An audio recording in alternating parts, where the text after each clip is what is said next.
তুমি কখনো ছেড়ে যাবে না তো? তুমি শুধু থেকে যাও, আমার আর কাউকে লাগবে না। যদি তুমি ছেড়ে যাও ভীষণ বড় একা হয়ে যাবো। শুন, এসব কথা বলো না তো, আমার কিন্তু এসব কথা শুনলে ভীষণ রাগ হয়। আচ্ছা ঠিক আছে, আর বলবো না। কি লিখছো এখানে? জীবন পাখি? জীবন মানে আমি, পাখি মানে তুমি। আচ্ছা তাই নাকি? এই জীবনের পাখি যেদিন উড়ে যাবে এই জীবনটাও শেষ হয়ে যাবে। এই পাখিটা শুধুই তোমার।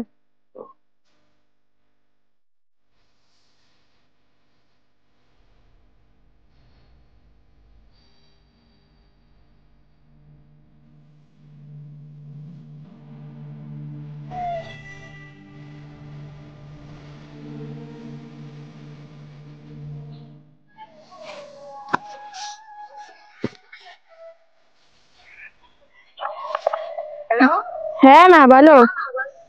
কোথায় আছিস? এই তো বাড়ির কাছেই। তাড়াতাড়ি বাড়ি চলে যায়, বাড়িতে লোক আসছে। ঠিক আছে, রাখতেছি। বাড়ি যাচ্ছি। হ্যাঁ যাচ্ছি, বাড়িতে লোক আসছে তো তাই। রাতে কল করবো তোমাকে। সাবধানে যেও। ঠিক আছে। ঠিক 7 দিন পর। কিরে বন্ধু, কি হয়েছে? না না কিছু না। আর দেখ না, কয়েকদিন ধরে পাখি ফোনও করতেছে না, ফোনও লাগতেছে না। তোকে একটা কথা বলার ছিল। কি কথা বল? পাখির আবার জোর গন্ডে পাখির অন্য কোথাও বিয়ে ঠিক করেছে।